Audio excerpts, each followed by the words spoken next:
Hi, everyone. Thanks for joining. I'll give just a couple of seconds to let people hop on, but I want to make sure that we have plenty of time for our experts to go through all these big changes.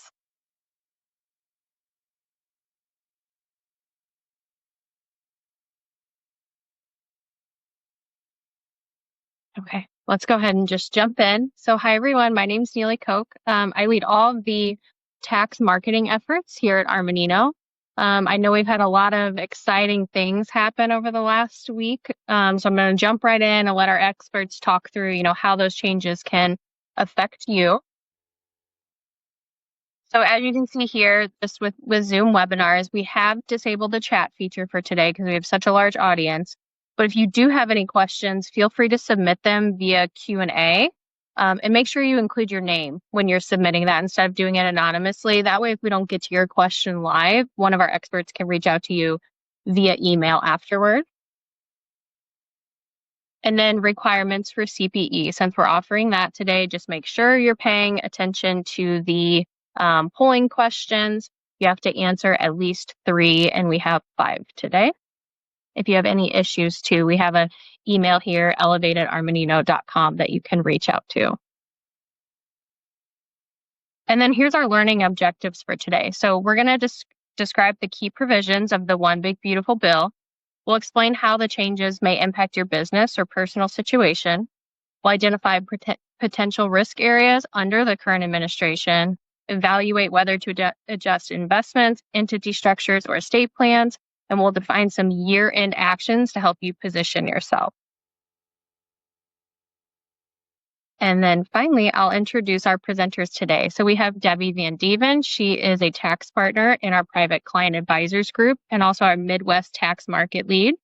We have Laura Cannon, who is a corporate tax partner. And then we have Yoni Fix, who is a SALT partner in our national tax office. And we're going to go ahead and start with one of our polling questions to kick things off and see why you guys are here today.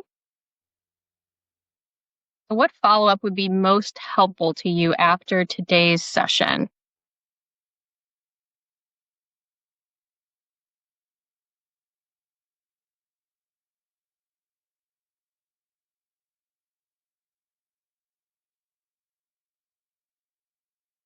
Okay,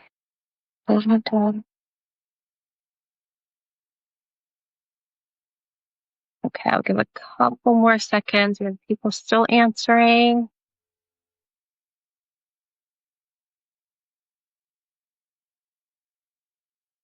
Okay. Go ahead and end that. And then we will move on. And Laura, I'm going to turn it over to you. Thanks. Welcome, everyone. Very happy that you could join us today. There's a lot to get through. The One Big Beautiful Act was officially signed into law on July 4th. I think we're still trying to figure out what it's going to be called going forward. We've seen it be called all sorts of things: OBA, OBBB, BBB, Big Beautiful Bill, the Act. So we may be referring it throughout this presentation with many different names. But so big picture, the House and Senate worked through the reconciliation bill process to pass a lot of the initiatives that the Trump administration had earlier this year when Trump took office. And so yeah, this was passed into law on July 4th. A lot of the provisions are permanent, some are temporary. So we'll kind of go through what the new tax landscape looks like. Because of the reconciliation process, the reconciliation bill process, this bill did raise the debt ceiling in order to make it work.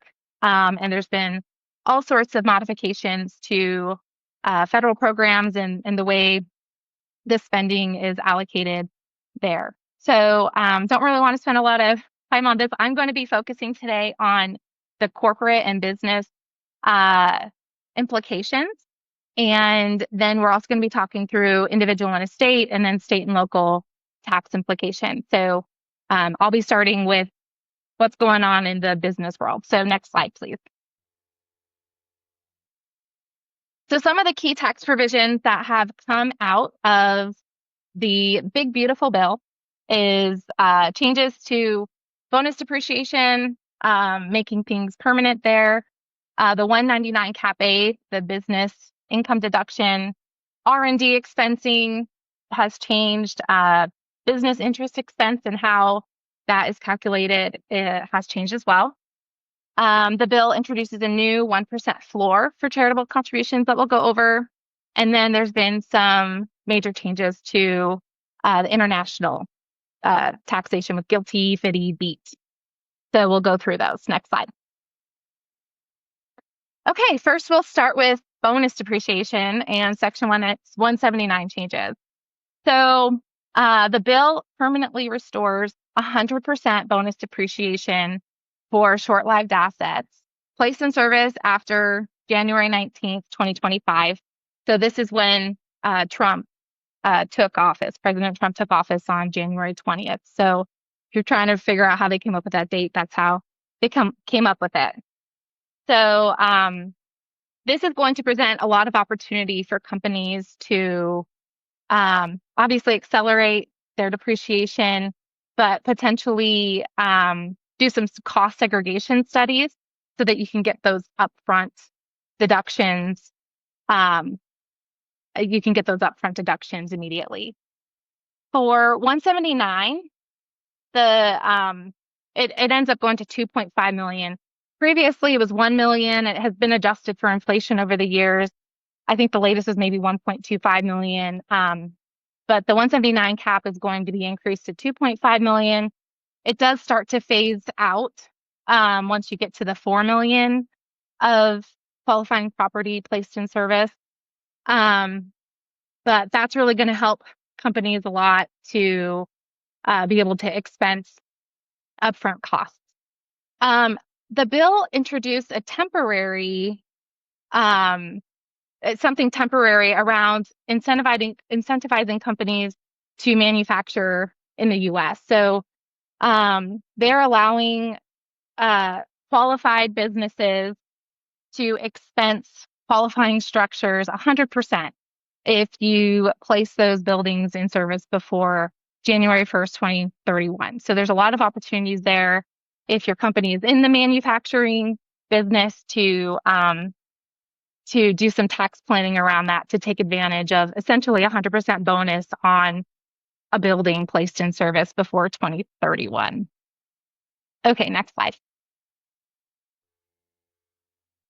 So Section 199 Cap A, the qualified business income deduction, this was originally placed in service or put into service around the TCJA, the Tax Cuts and Jobs Act of 2017. So this was placed in or put into service or made into law because of the corporate tax rate going to 21%. So to keep flow through entities, their effective rate somewhat in line with the corporate rate. The qualified business income deduction was actually set to sunset or expire at the end of 2025.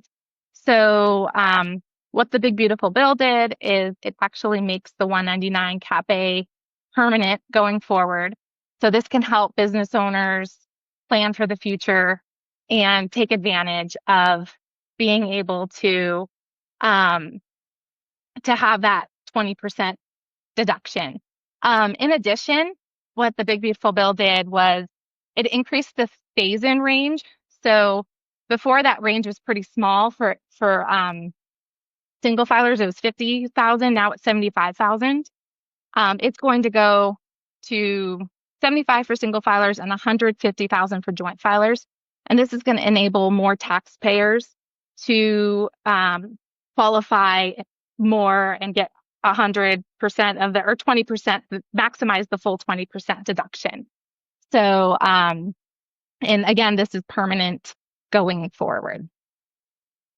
Oh, and so one thing I wanted to mention, if you maybe were putting off structuring your business or knowing that the QBI was going to be eliminated at the end of 25, now might be the time to really think through how to structure your business so that you can maximize your deduction going forward. So feel free to reach out so that we can do some tax planning and potentially restructuring your business. Oh, I guess now it's for the next polling question. I'll turn it back over. Yeah. Okay, so we have our second polling question. It'll pop up in just a sec. Okay, so do you plan to make estate gifting or wealth transfer changes before the end of 2025?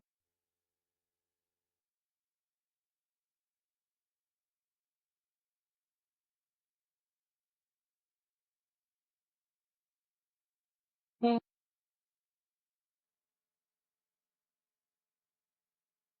Okay, I'll give it a few more seconds. People are still answering.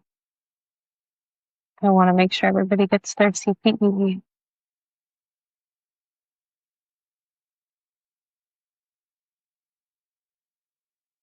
Okay, I'm going to go ahead and end poll here. Okay, and we will keep moving. Okay, so I know that with the TCJA, starting in 2022, companies were required to capitalize and amortize their Section 174 R&D expenditures. And that was a big pain point for a lot of companies.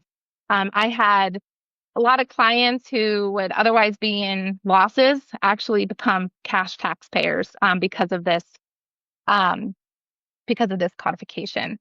And the Big Beautiful Bill is a win for those companies because it permanently restores immediate expensing of domestic R&D for tax years beginning after 24. So for the 2025 tax year, companies can 100% deduct their domestic R&D expenses. And there's actually some interesting there's something interesting and unique with the 174, which actually allows certain taxpayers to go back and amend to get refunds. I don't know if there's really any other provisions in the Big Beautiful Bill that allows taxpayers to do that, but this is one of them. So if you're a small business, which is considered looking at your average receipts, gross receipts for the last 3 years, if that average is 31 million or less, then you have the opportunity to go back and amend returns for 22, 23, and 24 to immediately expense those 174 costs and potentially get big refunds. If you're considered a large business, so you don't qualify with the 31 million average gross receipt, then you are able to accelerate unamortized domestic costs that were incurred from 22, 23, 24. So whatever that unamortized amount was, you can immediately expense it either in 25 or you can spread it over 25 and 26.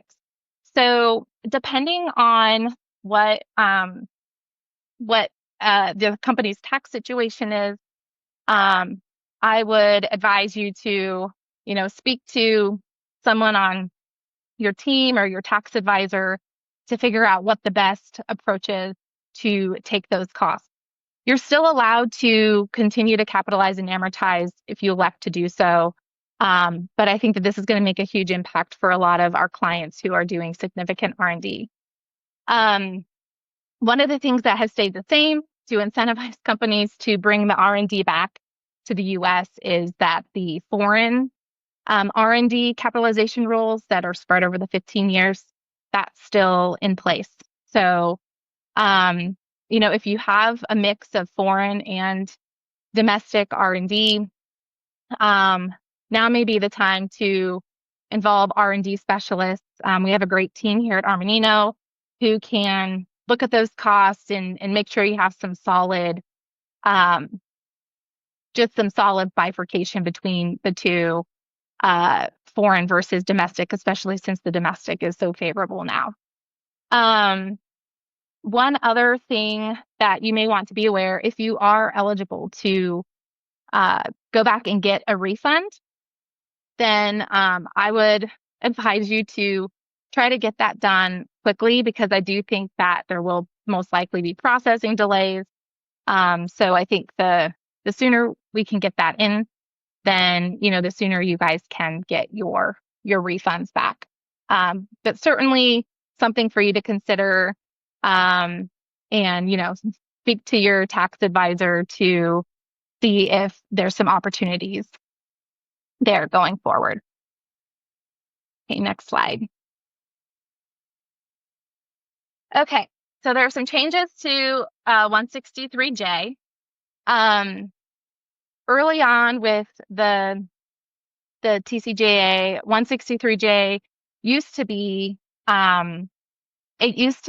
the based on EBITDA, and it was 50% for a couple years, and then it switched to just earnings before interest and tax, and it changed to 30%. The Big Beautiful Bill restores the EBITDA adjustment for tax years starting after 2024, so this year. And but one thing that you should be aware of, if this is your situation, if you elected to capitalize interest to kind of help get around the interest limitation when it switched to EBIT instead of EBITDA, you may want to just reassess your tax strategy going forward, because there are some rules in the code now that make it a little less advantageous to do that. I think now with the EBITDA, that's going to kind of make up for it, but just be aware that if your company has done the elective capitalization, that you may want to talk to your tax advisor or your tax team just to make sure if that strategy makes sense going forward.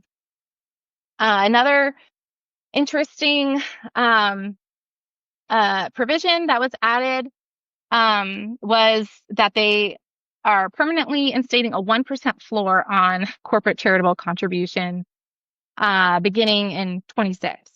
So all that really means, the 10% cap is still in place, but all that means is that you have to only contributions above 1% of your taxable income will be able to be deducted.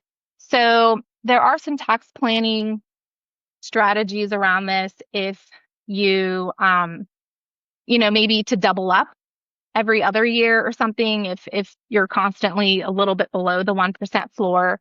But that is going to be the new reality going forward, that you have to give at least 1% to get a deduction. And there are some changes as well to individuals that Debbie will go over as well when it comes to charitable contributions. Okay, next slide. So multinational companies with GILTI, FDII, BEAT. So one interesting thing about what's happened with these provisions is in 2020, in 2026, the rates that were going to be in effect are actually higher than what we have now. So ultimately, the Big Beautiful Bill permanently decreases those rates. Now we know what the rates are going to be. The effective tax rate for GILTI is 12.6. The effective rate for FDII is 14, and the BEAT is at 10.5%. It also changes the names. I don't know that I'm going to be able to move away from calling it GILTI, but it's now going to be called Net CFC Testing Income. FDII is renamed to Foreign Derived Deduction Eligible Income. And there's also some changes to the way that expenses are allocated. So just be aware of that. As well as the bill eliminates 10% it eliminates the 10% deemed tangible income return on CFC, tangible property. So if this applies to you, if you're a multinational company, now may be the time to kind of reassess now that this is the new norm going forward. Just reassess your CFC structure. And, we have a great international tax group that can help develop and incorporate some tax planning strategies going forward. I believe that we're on to the next polling question. Thanks, Laura. Okay, we have our third polling question. Will pop up shortly. Okay, so which of the following tax planning areas is most urgent for your business?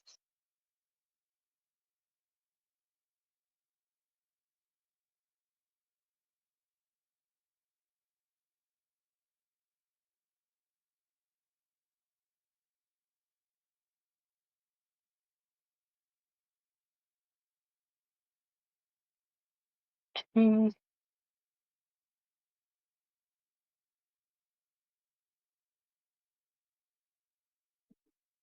Starting to slow down. So if you haven't answered, go ahead and get your answer in. I'll end it shortly.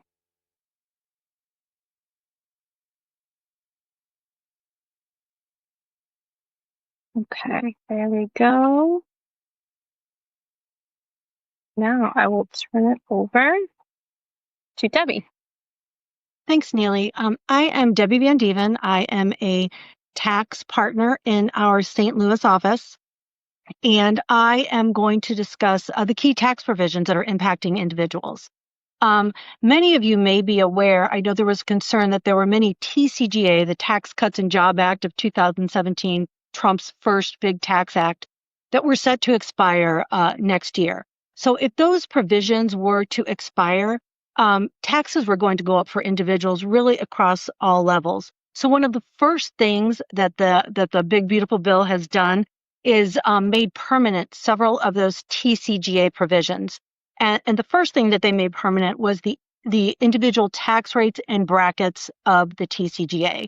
When the TCJA was enacted, they reduced rates across the board, and they also increased the tax brackets. And what that had the effect of doing was meant that you were not going to hit those higher tax brackets until you were at a higher income level, because the brackets were wider. They encompassed more income. So for instance, at that top tax bracket prior to the TCJA, you were hitting the top income tax rate when you were in the mid 400,000s as a married filing joint tax return. And after the TCJA, you weren't hitting that top tax rate until you were in the mid 600s. And that top tax rate went from 39.6 to 37%, and the rates were lowered down among all of the income levels. So that had a huge impact in reducing people's taxes. They also increased the standard deduction. They almost doubled the TCJA, and they've now made that permanent. So the increase in the standard deduction, which was set to expire next year, is now permanent. And when they increased that standard deduction, they almost doubled it. So for instance, for 2025, the standard deduction for a married filing joint tax return is $31,500. They repealed the personal exemptions with the TCJA, and that repeal is now permanent. Now, personal exemptions were the deduction that you would get for you and your spouse and your dependents. It typically was in that $4,000 to $5,000 range per person. I think they thought that by increasing the standard deduction, they made up for these personal exemptions that were lost. And there was a lot of fraud in the personal exemptions. So that eliminated the fraud, gave people the bigger standard deduction. And they also eliminated most miscellaneous itemized deductions with the TCJA, and that elimination is now permanent also. Miscellaneous itemized deductions were those deductions in excess of your 2% of your AGI. They were things like tax preparation fees, unreimbursed employee expenses, moving expenses. Almost all of those are eliminated now. That they did retain a few. There, you can still take that on miscellaneous itemized deduction for educator expenses and moving expenses for the military, but it is extremely limited. And there was a whole new concept that came up with the TCJA. It was supposed to be in effect through 2025. and it's now made permanent. And that is the excess business loss limitation. This limits all of your business losses in 1 year. It started off in the mid 500s, I think, and it's indexed for inflation. So now it's for 2025 for married filing joint, it's $626,000.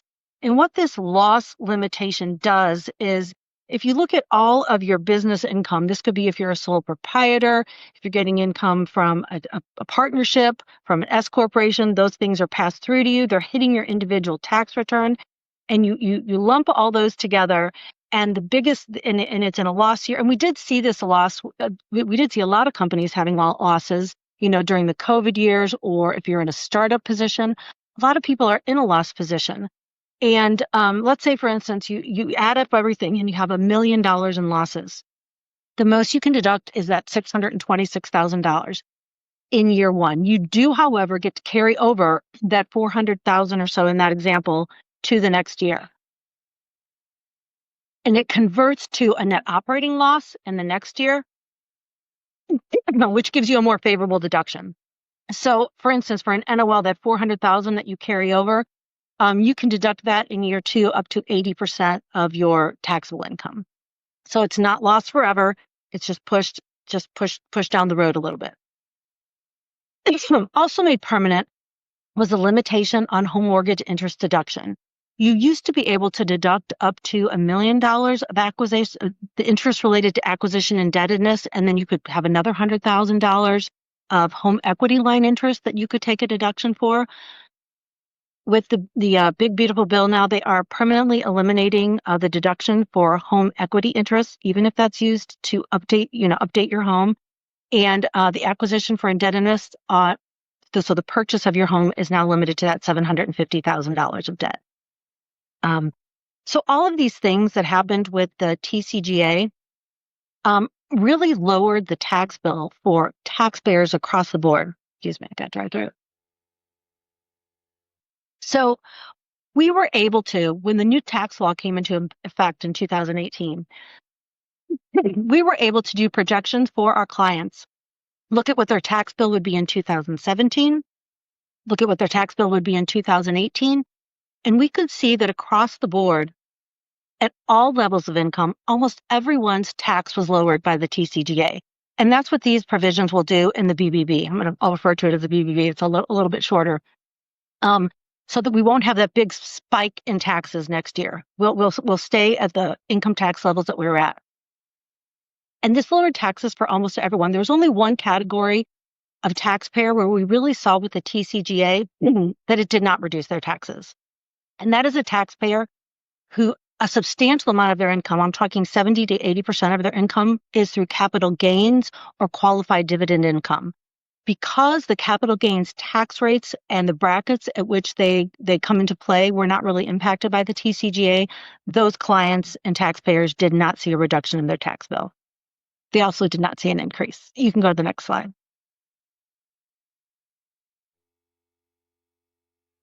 So there are many new key concepts in the BBB bill that are going to take effect for 2025. Trump did campaign as a candidate on eliminating tax for tip income and overtime pay, and it's not eliminated, but there are big deductions for it now. So to the extent that you have tip income, you can deduct $25,000 of your tip income if you are filing a married filing joint tax return. This deduction is allowed. Actually, it's also allowed if you're filing an individual tax return. So an individual tax return or married filing joint, you can deduct up to $25,000 of your tip income. You can also deduct $25,000 of your overtime pay if you're filing a married filing joint return. But if you're filing an individual tax return, that overtime pay deduction is limited to $12,500. These two deductions are in effect for the years 2025 through 2028, and they are phased out when you start reaching higher AGI levels. Although those AGI limitations are pretty high. They both have the same phase-out range, and when your AGI for married filing joint hits $300,000, you start losing this deduction, and it is fully phased out when you are at $550,000 of income. And that this isn't above, these are above the line tax deductions. That means whether you're taking the standard deduction, whether you're itemizing, this is a deduction that you still can take in any scenario if you meet the AGI limitations. The BBB also provides a deduction for auto loan interest. And I don't think we have seen a deduction for auto loan interest on an individual tax return since the tax law was changed in 1986. So we haven't seen this in a long time.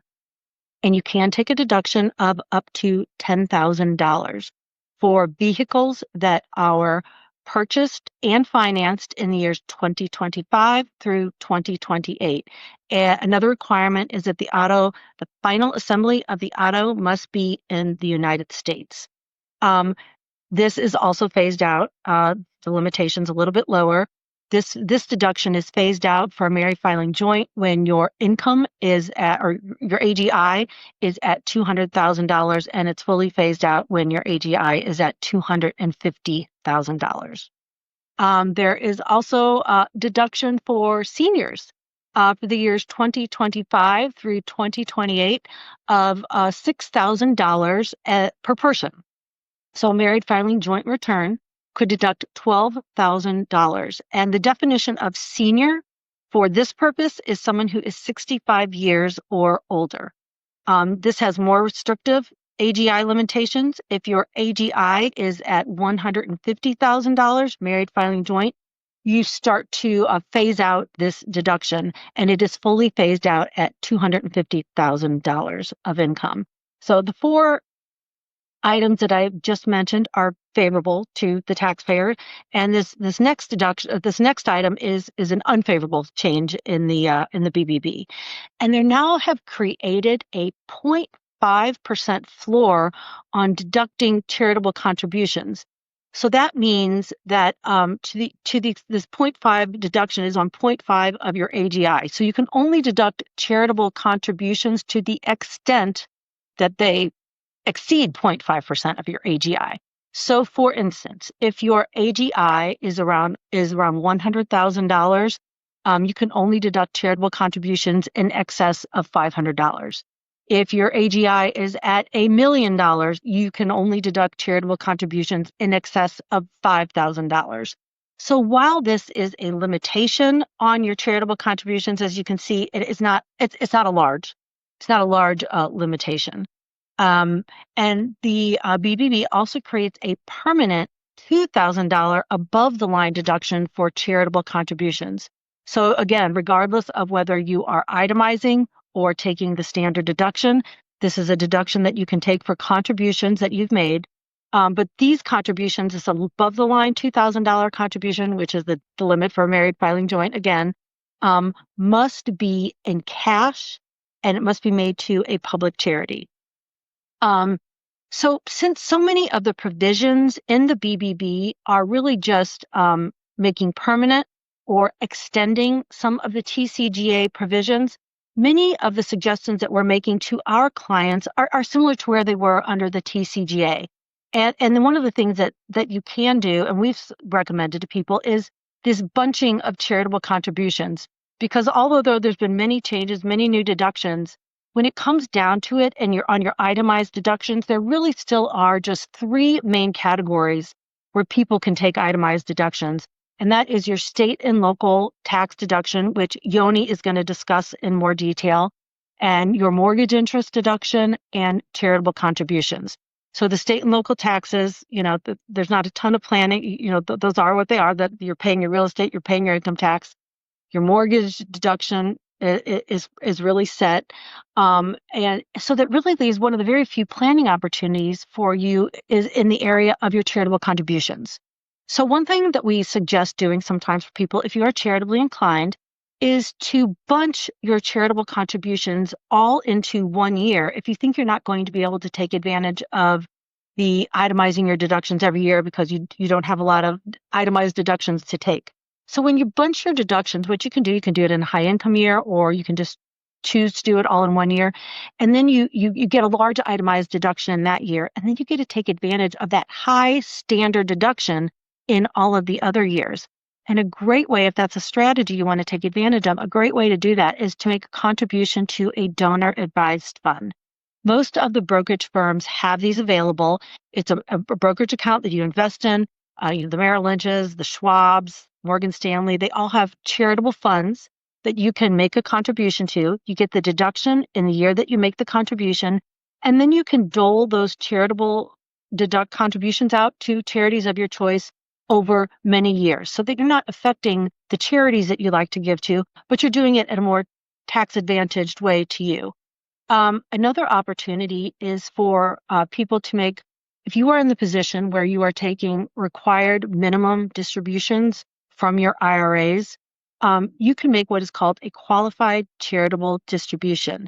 So instead of taking that RMD, including it in your income, and then separately making charitable contributions, you can take that RMD and what they call the QCD, qualified charitable distribution, and give it directly to the charity. That way it's not included in your income. You don't pay tax on it. And because so many of the provisions previously and so many of the new provisions are AGI dependent, this removes that income completely from your AGI and may make you eligible for some of the other deductions, maybe the deduction for seniors or, some of these tip and overtime opportunities. It can open up a lot of opportunities for tax savings there. And the QCDs had been set at $100,000 was the largest QCD deduction you could make for, I think, a couple decades. But they are now adjusting that for inflation. So the amount for 2025 is $108,000 that you can contribute through a QCD. Another thing that you might want to do, we're finding that some of our clients have their 529s that they've set up for their children, for their grandchildren, have been overfunded. So they find themselves sitting on 529 with no qualified education expenses to spend them on. So this was a provision in the Secure 2.0 Act where you can now take that 529 and you can roll it over to a Roth IRA for your beneficiaries. So it is subject to some of the other Roth contribution rules, and there's a limitation to how much you can contribute. But that could avoid, having to take those $529 out of the 529s and pay tax and penalties on them. Another thing that I know a lot of wealth advisors like to suggest to their clients, and that is harvesting capital losses. If you have a year where you have a lot of capital gains and you're looking, how can I minimize my capital gains? You could look at your portfolio, see if you have some positions in there that are not doing well, talk with your wealth advisor, sell those to generate capital losses to offset the capital gains that you have in the current year. And another opportunity, if you move to the next slide, Neely, is they have also extended the BBB also extends opportunity zones, which would have been expiring in 2026. So if you're not familiar with what an opportunity zone is, this was also a concept that was brought up through the TCGA. And with an opportunity zone fund, you can take your capital gains and you can invest them in an opportunity zone fund. And when you do that, you defer taxation on that capital gain. So you have a 2025 cap gain, you invest it in an opportunity zone fund in 2025, you don't have to pick up that capital gain on your tax return. You push that capital gain, you defer that tax on the capital gain, and you don't pick it up until one of two things happens. The earlier of two things, either you get out of that opportunity zone fund, or the benefit expires and you have to pick up that gain in 2033. So these were all set to expire, but now there are new opportunity zone designations. Each governor has the opportunity zone, has the opportunity to choose new opportunity zones in their state for years 2027 and beyond. It's going to extend and modify the current opportunity zone benefits. Now you can defer that, recognizing that gain for investments that you make in 2027 and beyond until 2033. And if you hold that investment for 5 years, then you can exclude 10% of that gain permanently. And if you invest in a rural opportunity zone, and this is a new concept in the BBB, if you invest in a rural opportunity zone, you have the potential to exclude 30% of that gain that you incurred. One caveat that I do always feel that I want to bring up when I talk about opportunity zones and deferring your capital gain is that you're not deferring the tax on your capital gain, you are actually deferring the capital gain. So the risk here is that the capital gains tax rates would change. We are at kind of an all-time low for capital gains tax rates, with the highest rate being at 20%. So if you were to invest in an opportunity zone, there were to be a new administration to take place, and they would increase the capital gains rate or get rid of the preferential rate altogether, and then you pull out of your opportunity zone, in 2032, when there are new different cap gains tax rates, you could end up paying capital gains at a higher tax rate. So I think then if you can move the slide, nearly the only other item that I wanted to discuss that came up that is an important part of the BBB is that it also permanently increases the estate and gift lifetime tax exemption to $15 million a person. So that is $30 million for a married couple. That $15 million per person will also be indexed for inflation in future years. So if you think your wealth is, as a married couple, is in that $30 million range or approaching it, and you have not done estate tax planning, or your estate tax planning was, is 10 to 15 years old, I highly recommend that you talk to, your tax advisor or your state tax attorney, and consider, really taking a look at your estate plan, because there are a lot of moves that you can make now to eliminate or reduce your estate tax in the future. And one thing to consider also is, even though this is a permanent increase in the lifetime exemption, that doesn't mean that a new administration can't come in and lower it back to historic norms, in that $5 to $7 million range. So this is certainly something that you would like to take advantage of now. You've got a few years now while we know this will be in place.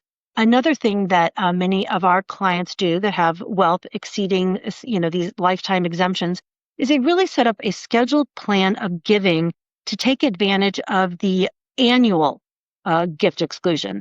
And that annual gift exclusion for 2025 is now at $19,000.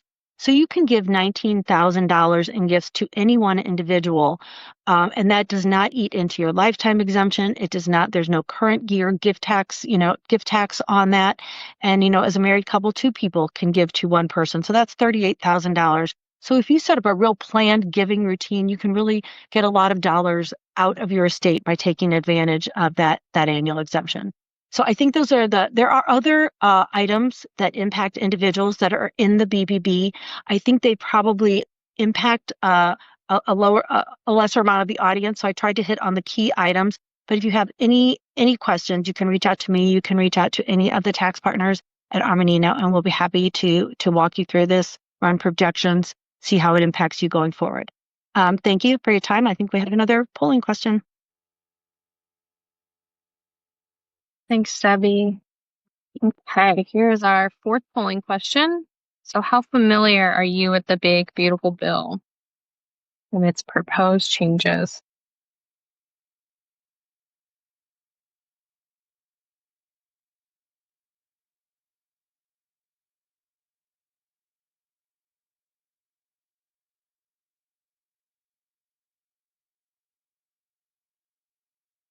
Okay, I'll do a few more seconds to let everybody answer that.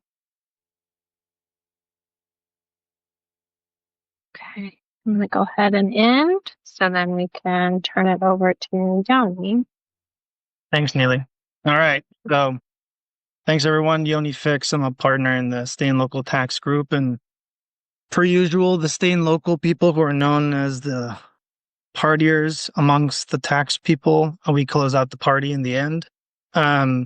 One suggested name for this bill that nobody's talked about is the ketchup and mustard stain bill, because I don't know about you, but I was reviewing this over 4th of July with some really delicious and horrible for you hot dogs, and it's quite enjoyable. So it wasn't as painful as, TCJ and prior bills. But starting with the qualified small business stock, this is a celebratory provision. I think a lot of people are happy about this. Kind of at a high level, the changes enhance the tax benefits associated with QSBS. So the purpose of this is to incentivize investment in small businesses by expanding this gain exclusion and reducing the holding period requirements. So, one of the things that you can see on the screen is the reduction in the holding period. So now stock that's held for more than 3 years, but less than 4, you get 50% exclusion, which, effective tax rate on that, when you take into account the net investment income tax, could be around 15.9%. If you hold stock for more than 4 years, but less than 5, you get 75% gain exclusion. So your effective tax rate on that can be around 7.95. Then finally, if you hold stock for more than 5 years, 100%. Additionally, you have the increased exclusion ceiling. So you have the maximum gain exclusion being raised from 10 million to 15, as well as the aggregate gross asset limit that being increased from 50 to 75 million, adjusted for inflation. So kind of what should you take away from this?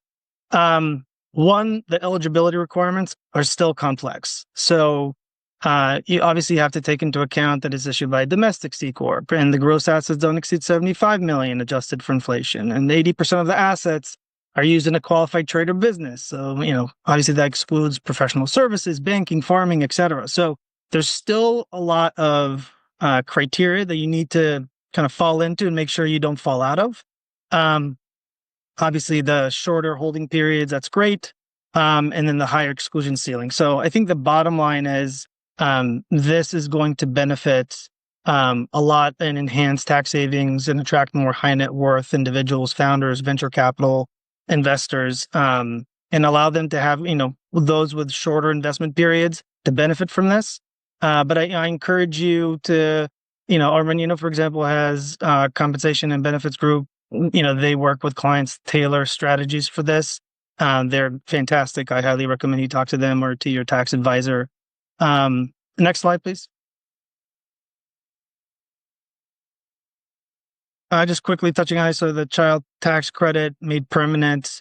You also have the additional tax credit. And then finally, it's going to increase to $2,200 in 2026. I think the clean energy tax credit is kind of a mouthful. There's a lot going on there, but kind of at a high level, the act effectively, is phasing out a lot of credits earlier than they would have otherwise phased out, specifically around wind, solar, electric vehicle, clean energy incentives that were created by the Inflation Reduction Act. So I won't go into a deep dive, but this is impacting electric vehicle tax credits, and there's varying phase-out dates. So, example, for clean vehicle credit, that previously, if you placed into service a vehicle prior to, end of 2032, now you have to do that prior to September 30 of this year. So, and those deadlines vary. The individual home efficiency credits are impacted. The clean electricity investment and production credits are impacted. One, at least kind of highlight or kind of good thing is you could still transfer these credits. So that's not terminated. So I highly recommend you talk to some credits and incentives experts. In the state and local group, we have credits and incentives practice that help our clients figure out, one, if they're producing these credits, how can they claim them? How could they transfer them? How could they purchase them? There's a lot of planning that goes around that. So I highly recommend you reach out if you have questions around that. Next slide, please. All right, so the Employee Retention Tax Credit, the ERC. Effectively, kind of high level, it was originally established as part of the CARES Act to kind of allow for credits associated with qualified wages. And that initially it was for the 2020 and 20, before the beginning of 21. That got extended through subsequent acts. But kind of the bill that we're currently dealing with, really what it does is it says, okay, we're going to effectively try to deal with some misconduct around these credits. So they're expanding certain erroneous refund penalties, as well as extending the statute of limitations that they could go after people to assess with respect to these credits by extending it by 6 years, as well as barring kind of the deadline when certain certain credits were filed. There's a deadline with respect to the third and fourth quarters of 2021. Now the deadline that they're using is January 31st, 2024. What does this all mean? It just means that the IRS is buying time to go after taxpayers and kind of sniff out any credits that might not be on the up and up or need to be adjusted in terms of computation. Our credits and acceptance team in the SALT group help with these credits and defense. So if you have pending claims or you filed them in the past and the IRS is reaching out to you, we can help with that. So feel free to reach out on that. Next slide, please. Get into the meat and potatoes here of the state and local stuff. All right, so state and local tax, the SALT deduction. A lot of people kind of focus on that. Background, obviously, the TCJA limited the individual tax rate deduction for SALT to $10,000. Everybody was very upset about that. States starting putting together all sorts of workarounds. And that over 30 states and a couple of cities put together kind of the pass-through entity tax workarounds, the PTED, which I'll address next. The good news is that now the ketchup and mustard bill effectively increases it to $40,000. And that's effective for 2025 through 2029. And that cap is increasing by 1% for each year. The one thing is there is a phase down of that. So if you're making over 500,000, that gets phased down and eventually you can end up still with a $10,000 limit. So kind of what's the takeaway here? The takeaway here is that, when you're calculating, you're working with your tax advisor with respect to your individual tax return, frankly, the standard deduction might be more beneficial in some instances. But I think more importantly, I think this is for a lot of you on the call, I think you should reevaluate if you haven't already elected a PTEP regime, if you're eligible for it, whether you should, given the fact that the limit is still pretty small. And the benefit that you get on the individual alone isn't that significant. With that, we'll go to the next slide with respect to the pass-through entity tax. So good news, they didn't touch it. There are a lot of concerns around this. Prior versions had a 50% limitation. Others had limitation where they were going to exclude certain businesses providing services, including accountants, lawyers, doctors. I know we were looking at that closely for ourselves, but that has been taken away. So that's good news. So what does that mean? This doesn't mean that this is the end and we're all good to go and the PITA is going to remain. This still requires state-by-state analysis. The reason for that is there are still states that are, some of the states were tied to the existence of SALT and it's kind of tied to the federal extension. Some require actual action by the state itself to extend it and have a 2025 sunset date. So a lot of that is going to be, a wait and see to see what happens in 2026 forward. I suspect a lot of states will act to kind of extend it to the extent that it's not rolling.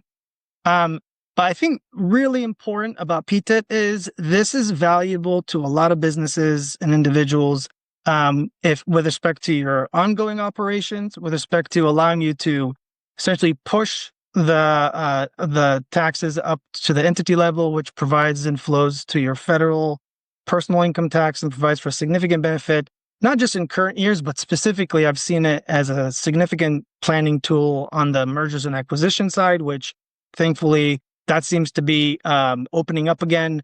It allows specifically if you're having M&A transactions where you have a transaction that is deemed an asset sale or an action asset sale, that provides for significant tax savings for the owners who are selling.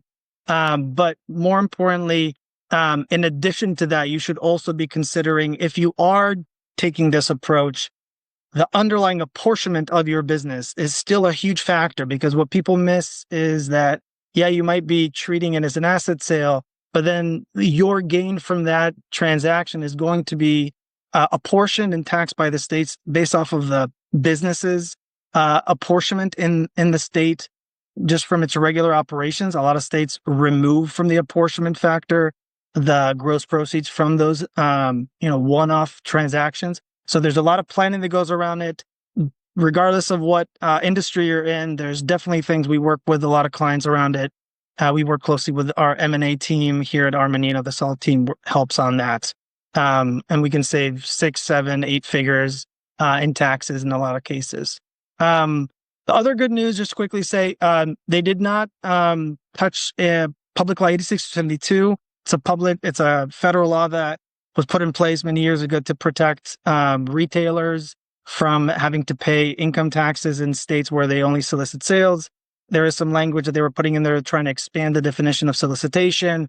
That was removed. So they're, still status quo with some states saying Public Law 272 is alive and well. Other states like California and New York, effectively taking positions that it's much more limited. There's a lot of opportunities around that with respect to if you are dealing with 86 or 72, but throwback to states where you are filing. There's opportunities around that to save significant taxes. So please reach out to our team. We're happy to help on that. Let's go to the next slide. Okay, so all the beautiful things that Laura and Debbie were talking about on the federal side. So what does that mean on the states? So states generally conform either on a rolling basis, meaning they conform to the Internal Revenue Code. If it changes on the federal, it automatically flows to the state as the federal line 2830, whatever. That's the starting point for the state calculation of the net income. Some states have a fixed date, meaning they only conform to the Internal Revenue Code as a specific date. That creates for a lot of complexity, sometimes good, sometimes bad. And then you have kind of the in-between. You have the selective basis where they might be on a fixed basis, but they decide to on a rolling basis with respect to certain provisions, or they could be on a rolling basis, but decouple from others. This creates for a lot of complexity. Unfortunately, the way that the states reacted to TCJA, we're looking at 8 years later, and there's a lot of guidance has not come out with respect to that. So there's a lot of reading between the lines, looking at case law, statutes, regulations, and figuring out what's the best result. Let's go to the next slide so we can kind of talk about what the main provisions here that kind of were addressed. But my expectation is you're not going to see a lot of states saying much. Half of the states, around half the states have rolling conformity, but a lot don't. State legislators are already out of session, like 80% of them. So you're going to have to wait a while for that. And what that means is for a lot of these, you might have to file extensions with respect to 2025 to see what happens. Examples of kind of real big items that you should worry about. 174, obviously we talked about that with respect to R&D. On the state side, there are still there are states that decouple from it, and some did not. This requires a state-by-state analysis. Given the fact that it's kind of state-by-state treatment. Same thing with 163J, business interest. The sole consideration is there are certain states that have decoupled from that treatment. Some have a rolling. Some also take a entity pro forma approach, like separate entity as opposed to kind of on a group basis. There's a lot of complexity on a state-by-state basis. So when we're going to be figuring out 2025 estimated tax payments, that should be going into that to the extent that helpful. That can save significant cash tax. Same thing with 168K bonus depreciation. This creates complexity where you have to track basis and assets as separately on the state side. That's going to happen again here. And then finally, with respect to GILTI and FDII, same thing. Some states conform, sometimes decouple. Some of them have kind of separate treatment where they provide for partial dividend received deduction. There's a lot of complexity around here.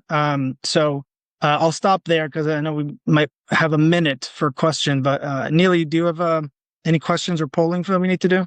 Yeah, we're gonna launch the last polling question just to make sure everyone gets a chance to answer that. And then as everyone's answering that, I can kind of close out because I know we went right up to time, which I knew we would because there's so much great info around this and we still, have more to cover. Thank you to anyone who submitted questions via Q&A. We'll get those questions to our experts and they can reach out to you via email if it wasn't already answered by one of our experts throughout the webinar. Again, this will be recorded and sent to everyone attended, everyone who registered, and it will also be posted on our Armanino website. You guys can follow us on like our Tax at Armanino LinkedIn, refer to our website for any of the other resources we have. And again, feel free to reach out to Debbie, Yoni, or Laura, and they'll be happy to help you and help get your questions answered. So I want to be respectful of time. So I'm going to go ahead and end the polling question, and we will let you guys go. Have a great day, and thank you to our presenters. Thank you.